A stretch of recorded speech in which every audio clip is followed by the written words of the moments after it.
ദക്ഷിണേന്ത്യൻ നടി ജയസുധ ക്രിസ്ത്യാനിയായ ചരിത്രം. ദക്ഷിണേന്ത്യൻ സിനിമാ രംഗത്ത് സ്വാഭാവിക അഭിനയം കൊണ്ട് അനേകം ഹൃദയങ്ങൾ കീഴടക്കിയ ജയസുധ കലാജീവിതത്തിലെ വിജയം മാത്രമല്ല ആത്മീയമായൊരു മാറ്റവും കൊണ്ട് ശ്രദ്ധേയയായ വ്യക്തിത്വമാണ്. ദക്ഷിണേന്ത്യയിൽ സിനിമാ രംഗത്ത് സ്വാഭാവികമായ അഭിനയം കൊണ്ട് സഹജ നടി എന്ന വിശേഷണം നേടിയ ജയസുധ തെലുങ്ക് സിനിമകളിലൂടെ പ്രശസ്തിയിലേക്ക് ഉയർന്ന വ്യക്തിത്വമാണ്. കലാജീവിതത്തിലെ തിളക്കത്തോടൊപ്പം ആത്മീയമായൊരു തിരച്ചിലും അവരുടെ ജീവിതത്തിൽ സമാന്തരമായി നടന്നിരുന്നു. ആ തിരച്ചിലിൻ്റെ പര്യവസാനമായിട്ടാണ് അവർ ക്രിസ്ത്യൻ വിശ്വാസം സ്വീകരിച്ചത്. 1958 ജനിച്ച ജയസുധയുടെ ആദ്യനാമം സുജാത എന്നായിരുന്നു. ബാല്യകാലം മുതൽ കലാപ്രതിഭ പ്രകടിപ്പിച്ചു. 1970-80കളിൽ തെലുങ്ക് സിനിമയിൽ അവർ ശക്തമായ സാന്നിധ്യമായി മാറി. കുടുംബ കഥാപാത്രങ്ങളിലൂടെ ജനഹൃദയങ്ങളിൽ ഇടം നേടി. അക്കാലത്തെക്കുറിച്ച് ഒരിക്കൽ ജയസുധ അഭിമുഖത്തിൽ പറഞ്ഞു, വിജയമുണ്ടായിരുന്നു, പ്രശസ്തിയുമുണ്ടായിരുന്നു, എന്നാൽ ഹൃദയത്തിൽ ഒരു ശൂന്യതയുണ്ടായിരുന്നു എന്ന്. കലാജീവിതത്തിൻ്റെ ഈ തിളക്കത്തിനിടയിലും ഉള്ളിലെ ആത്മശാന്തിക്കായുള്ള തിരച്ചിൽ അവർ തുടരുകയായിരുന്നു. കുടുംബജീവിതം, വിവാഹം, മാതൃത്വം എന്നിവയും അവരുടെ ജീവിതത്തിൻ്റെ ഭാഗമായി. എന്നാൽ വ്യക്തിപരമായ ചില പ്രതിസന്ധികളും മാനസിക സമ്മർദ്ദങ്ങളും അവരുടെ ആത്മീയ അന്വേഷണത്തെ കൂടുതൽ ഗൗരവത്തിലാക്കി. കുടുംബജീവിതത്തിലെ ചില വേദനാജനകമായ അനുഭവങ്ങളും മാനസിക സമ്മർദ്ദങ്ങളും ജയസുധയെ ദൈവാന്വേഷണത്തിലേക്ക് നയിച്ചു. ജീവിതത്തിലെ കഠിന സമയങ്ങളിൽ ആശ്വാസവും സമാധാനവും കണ്ടെത്തുവാനുള്ള ശ്രമത്തിലായിരുന്നു ജയസുധ ദൈവാന്വേഷണത്തിലേക്ക് തിരിഞ്ഞത്. സുഹൃത്തുക്കളുടെ സാക്ഷ്യങ്ങൾ, ബൈബിൾ വായന, പ്രാർത്ഥനാനുഭവങ്ങൾ എന്നിവ അവരുടെ മനസ്സിൽ ആഴത്തിലുള്ള സ്വാധീനം ചെലുത്തി. സുഹൃത്തുക്കളുടെ പ്രാർത്ഥനാ സഹായം, ബൈബിൾ വായന, ക്രിസ്തീയ സാക്ഷ്യങ്ങൾ ഇവയെല്ലാം അവരുടെ മനസ്സിൽ മാറ്റത്തിന് വഴിയൊരുക്കി.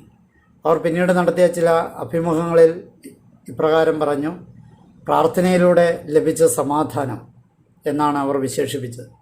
അതുതന്നെയാണ് ക്രിസ്ത്യൻ വിശ്വാസത്തിലേക്ക് അടുപ്പിച്ചത് എന്നവർ സാക്ഷ്യപ്പെടുത്തി. പ്രാർത്ഥനയിൽ ഞാൻ സമാധാനം കണ്ടെത്തി, അതൊരു പുതിയ അനുഭവമായിരുന്നു എന്ന അഭിമുഖത്തിൽ അവർ പറഞ്ഞു. ഈ അനുഭവങ്ങൾ ക്രമേണ അവരെ ക്രിസ്തുവിൻ്റെ സ്നേഹത്തിലേക്ക് അടുപ്പിച്ചു. 2000കളുടെ തുടക്കത്തിൽ ജയസുധ ഔദ്യോഗികമായി ക്രിസ്ത്യൻ വിശ്വാസം സ്വീകരിച്ചു. ഇതൊരു പെട്ടെന്നുള്ള തീരുമാനമായിരുന്നില്ല. ദീർഘകാല ആത്മീയ ചിന്തയും അനുഭവങ്ങളും ചേർന്നുണ്ടായൊരു ജീവിതമാറ്റമായിരുന്നു. ബൈബിൾ പഠനം അവരുടെ ആത്മീയ വളർച്ചയ്ക്ക് വഴിതെളിച്ചു. ബൈബിൾ പഠനം അവരുടെ ജീവിതത്തിൽ കേന്ദ്രസ്ഥാനത്തായി മാറി. പ്രാർത്ഥനയും സഹവാസവും അവരുടെ ജീവിതശൈലിയിലൊരു സ്ഥിരഘടകമായി. വ്യക്തിപരമായ പ്രശ്നങ്ങൾക്കിടയിൽ ദൈവവിശ്വാസം ശക്തി നൽകിയതായി അവർ തുറന്നു പറഞ്ഞു. ജീവിതത്തിലെ പ്രതിസന്ധികളെ വിശ്വാസത്തോടെ നേരിടാനുള്ള ധൈര്യം ലഭിച്ചു. വിശ്വാസം എന്നെ താങ്ങി നിർത്തി, ദൈവം എൻ്റെ ജീവിതത്തിൻ്റെ ഭാഗമായപ്പോൾ എല്ലാം മാറിമറഞ്ഞു എന്ന് അവർ അഭിമുഖത്തിൽ പറഞ്ഞു. അവരുടെ മതപരിവർത്തനം വിവാദങ്ങൾക്കിടയാക്കിയെങ്കിലും അത് വ്യക്തിപരമായ വിശ്വാസത്തിൻ്റെ ഫലമെന്ന നിലയിലാണ് അവർ അതിനെ അവതരിപ്പിച്ചിട്ടുള്ളത്. സിനിമാ രംഗത്തിന് പുറമെ രാഷ്ട്രീയ രംഗത്തും ജയസുധ സജീവമായി. അവർ ഇന്ത്യൻ നാഷണൽ കോൺഗ്രസ് പാർട്ടിയിൽ ചേർന്ന് ആന്ധ്രാപ്രദേശ് നിയമസഭാംഗമായി സേവനമനുഷ്ഠിച്ചു. YS രാജശേഖര റെഡ്ഡിയുടെ കാലഘട്ടത്തിലാണ് അവരുടെ രാഷ്ട്രീയ പ്രവർത്തനം കൂടുതൽ ശ്രദ്ധേയമായത്.